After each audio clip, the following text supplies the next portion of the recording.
एक सच्ची कहानी। अमन देर रात इधर उधर घूम रहा था क्योंकि उसे अपनी माँ सरस्वती की बहुत याद आ रही थी और नींद भी नहीं आ रही थी।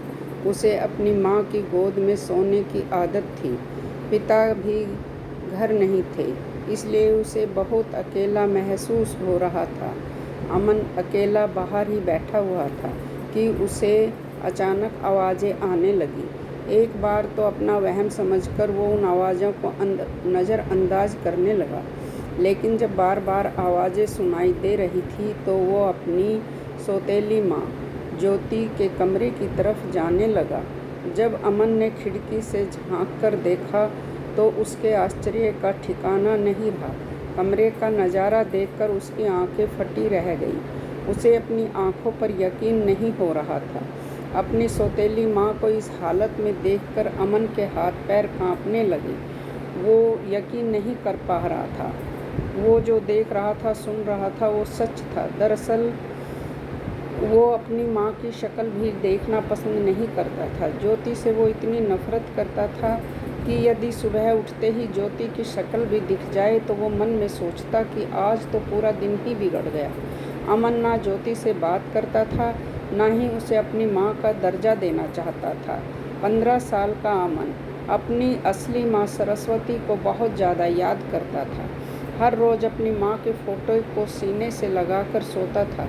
उन्हें याद करके खूब रोता था। जब जब अमन को ज्योति दिखती तब उसे अपनी माँ की ज़्यादा याद आने लगती। ज्योति से उसकी नफ़रत बढ़ती जाती। अमन किसी भी हाल में अपने पिता की दूसरी शादी नहीं होने देना चाहता था। वो नहीं चाहता था कि इस घर में उसकी माँ की जगह कभी कोई दूसरी औरत आए, लेकिन वो मजबूर था। उसके पिता ने उसकी मर्जी के खिलाफ जाकर ज्योति से 1 साल पहले शादी कर ली। अमन की असली माँ की देहांत को 3 साल हो चुके थे। वो उस समय करीबन 12 साल का था जब सरस्वती का देहांत बीमारी के कारण हो गया था। ऐसे में अमन के पिता के लिए खुद को संभालना, घर संभालना, अमन की देखरेख करना बहुत मुश्किल हो रहा था। इसलिए उन्होंने ज्योति से शादी कर ली। ज्योति भी पहले से शादीशुदा थी, लेकिन किसी कारणवश उसके पति ने उसे छोड़ दिया था। अमन के पिता को लगा कि अब तो अमन छोटा बच्चा है, इसलिए ज्योति को आने से वो शायद अपनी माँ का दर्द भूल जाएगा। उसे ज्योति में अपनी माँ मिल जाएगी, लेकिन उसका विपरीत हुआ। अमन ज्योति से नफरत करता था। धीरे धीरे अपने पिता से भी दूर होता गया। वो ना किसी से कुछ कहता, ना सुनता, ना मांगता और ना ही अपने पिता से ज़्यादा बात करता। सभी घरवाले अमन को बहुत प्यार से रखते थे, समझाने की कोशिश करते थे। ज्योति भी उसे माँ की तरह ही रखती थी। सबको लगता कि इतना छोटा बच्चा है, जल्दी ज्योति को अपनी माँ मान लेगा और उसके साथ घुल मिल जाएगा। लेकिन अमन की तो जैसे हर दिन के साथ ज्योति के लिए नफरत बढ़ती जाती। अमन के दिल में माँ की जगह पाने के लिए ज्योति भी खूब मेहनत करती, खूब पापड़ बेलती, लेकिन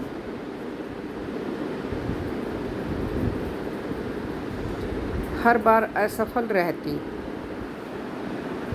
और मजबूर होकर अमन के सामने जाती, क्योंकि ज्योति के मन में यही था कि कैसे भी करके उसे अमन का दिल जीतना था। उसके मन में अपने लिए प्यार जगाना था। इसलिए इतनी बार नाकामयाब होने के बाद भी ज्योति ने अपनी कोशिशें नहीं छोड़ी। एक दिन ज्योति ने सरस्वती के कपड़े पहन लिए। उसकी लिखी रेसिपी बुक से अमन की पसंदीदा सब्जी बनाने की कोशिश की। वो बहुत उत्साहित थी क्योंकि उसे लगा कि अमन अपनी पसंदीदा सब्जी देखकर बहुत खुश हो जाएगा। पर अमन ने तो ज्योति को ये कह दिया कि तुम सौतेली माँ हो, इसलिए सौतेली ही बन कर रहो। मेरी माँ की तरह बनने की तुम्हें कोई ज़रूरत नहीं है। तुम्हारा ये प्यार का नाटक मुझे नहीं चाहिए। आज के बाद मेरी माँ के कपड़े मत पहनना। अमन की बात मानो तीर की तरह ज्योति के कानों में चुभ गई, लेकिन तब भी उसने उसकी कड़वी बातों को नज़रअंदाज करते हुए बड़े ही प्यार से कहा, बेटा, मैंने तुम्हारी पसंदीदा सब्ज़ी बनाई है। सरस्वती दीदी की लिखी किताब में से देखकर ही बनाने की कोशिश की है। एक बार खाकर तो देखो। इस बात पर तो अमन को और गुस्सा हो गया और उसने कहा कि तुम कितने भी कोशिश कर लो, लेकिन मेरी माँ नहीं बन सकती। पता नहीं तुम इतनी अच्छी बनने का नाटक क्यों कर रही हो। और इतना कहकर अमन अपनी माँ की लिखी रेसिपी बुक लेकर वहाँ से जाने लगा। ये नज़ारा अमन के पिता ने भी देखा था। उन्हें अमन के इस व्यवहार पर इतना गुस्सा आया कि उन्होंने अमन को खींचकर एक तमाचा जड़ दिया और कहा कि माना कि तुम्हें सरस्वती की बहुत याद आती है, लेकिन इसका मतलब ये नहीं कि तुम ज्योति को हर वक्त इस तरह जलील करो। वो तुम्हारी माँ बनने की इतनी कोशिश कर रही है, तुम्हारे लिए इतना कुछ कर रही है, और तुम हो कि उसे बेइज्जत किए जा रहे हो। बहुत सर पर चढ़ा दिया है तुम्हें। चले जाओ अब अपने कमरे में। आज पिता ने भी थप्पड़ खाकर अमन अंदर से पूरी तरह टूट गया। आज ज्योति से उसकी नफ़रत और ज़्यादा बढ़ गई और उसे इस बात पर यकीन हो गया कि नई माँ के कारण मेरे पिता भी मुझसे दूर हो गए। ज्योति को इस बात पर बहुत दुख हो रहा था कि उसके कारण आज अमन को थप्पड़ पड़ गई। इसलिए उसने फैसला कर लिया कि अब मैं अमन से दूरी बनाकर रखूँगी। मेरे कारण वो अपने पिता से भी दूर हो जाए, ऐसा तो मैं बिल्कुल नहीं चाहती। दिन बीत रहे थे और अब ज्योति ने अमन से दूरी बना ली थी। कुछ दिनों बाद अमन के पिता को किसी ज़रूरी काम से बाहर जाना पड़ा। ऐसे में उन्होंने अमन से कहा, मैं एक दिन के लिए बाहर जा रहा हूँ। उम्मीद करता हूँ कि तुम अपनी माँ को बिल्कुल तंग नहीं करोगे।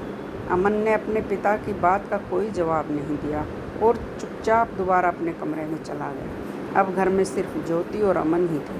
पूरा दिन बीत गया, लेकिन अमन अपने कमरे से बाहर नहीं आया। खाना खाने के लिए भी जब ज्योति ने उसे आवाज़ लगाई तो उसने खाना खाने से मना कर दिया। ये सब देखकर ज्योति को अभी मन फट गया और उसने खाना नहीं खाया। वो अपने कमरे में चली गई। देर रात हो चुकी थी, लेकिन हमेशा की तरह अमन को नींद नहीं आ रही थी। वो इधर उधर चक्कर काट रहा था। ऐसे में उसे अजीब सी आवाज़ें आने लगीं। कुछ देर तो उसने उन आवाज़ों को नज़रअंदाज किया, लेकिन फिर उसे महसूस हुआ जैसे कोई रो रहा है। जब आवाज़ लगातार बढ़ रही थी तब वह ज्योति के कमरे की ओर गया और खिड़की से झांककर कमरे में देखने लगा। कमरे का नज़ारा देखकर अमन बुरी तरह चौंक गया। अपनी सौतेली माँ को इस हालत में देखकर घबरा गया। उसने देखा कि ज्योति के हाथ में एक बच्चे की तस्वीर थी, जिसे देखकर वो फूट फूट कर रो रही थी। उसके आंसू मानो रुकने का नाम नहीं ले रहे थे और वो तस्वीर से भी बात कर रही थी कि काश बेटा, तू इतनी जल्दी मुझे छोड़कर ना गया होता। काश भगवान तेरे साथ मुझे भी उठा लेते। अगर तो आज मेरे साथ ये नहीं होता, मुझे दूसरी शादी नहीं करनी पड़ती। मैंने सोचा कि इस शादी से मेरा खोया हुआ बेटा दोबारा मिल जाएगा। तू तो इस दुनिया से चला गया, लेकिन तेरी जगह अमन को मैं तेरे हिस्से का प्यार दूंगी। लेकिन मेरी किस्मत तो इतनी ख़राब है। उधर मेरे पति ने ठुकरा दिया और इधर अमन मुझे अपनी माँ मानने को तैयार ही नहीं है। ऐसे में मैं कहाँ जाऊँ? आखिर क्या करूँ? ज्योति की ऐसी दयनीय हालत देखकर अमन को अपनी आंखों पर यकीन नहीं हो रहा था। उस मासूम बच्चे को ये नहीं पता था कि ज्योति का भी अपना एक बेटा था जिसकी मौत हो चुकी थी और उसने ये शादी सिर्फ मजबूरी में की थी। ज्योति तो अपने बच्चे की मौत का गम भुलाना चाहती थी, लेकिन उसका पति और ससुराल वाले इतने बुरे थे कि उन्होंने बच्चे की मौत का जिम्मेदार ज्योति को ही ठहराया और उसे घर से निकाल दिया। ऐसे में अमन के पिता ने उसे सहारा दिया और उससे शादी कर ली। कहीं ना कहीं ज्योति को ये उम्मीद थी कि अमन में उसे अपना खोया हुआ बेटा दोबारा मिल जाएगा, लेकिन यहाँ तो स्थिति विपरीत ही थी।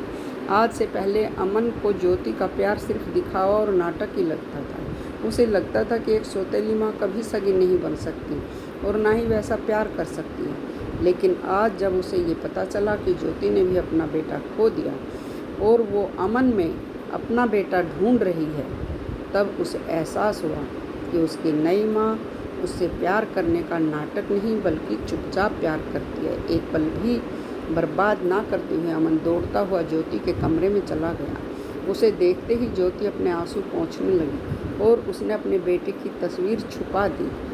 क्या हुआ? इतना अमन, तुम इतनी रात गए क्यों जाग रहे हो? सब ठीक है ना? ज्योति ने सवाल किया। लेकिन अमन ने तो आओ देखा न ताओ और तोड़ कर ज्योति के गले लगते ही वो फुट फुट कर रोने लगा। ऐसा लग रहा था मानो वो अपनी माँ सरस्वती के लिए इस छुपे हुए दर्द को आज बिल्कुल खुल कर बहा रहा था। इस तरह अमन को अपने गले लगता देख ज्योति बहुत भावुक हो गई और बिलख पड़ी और रोते हुए अमन से कहा, मैं आपसे बहुत नफरत करता था, मुझे माफ़ कर दो माँ। आज मुझे एहसास हुआ कि आप सचमुच कितनी अच्छी हैं। आपने अपना बेटा खाया और मैंने अपनी माँ। आज से आपका बेटा हूँ मैं और आप मेरी माँ। अमन के मुँह से ये बात सुन ज्योति अपने भावों को रोक ना सकी। उसने अपने को कसकर पकड़ लिया और दोनों माँ बेटे खूब रोए। बहुत वक्त से दोनों का दिल भरा हुआ था।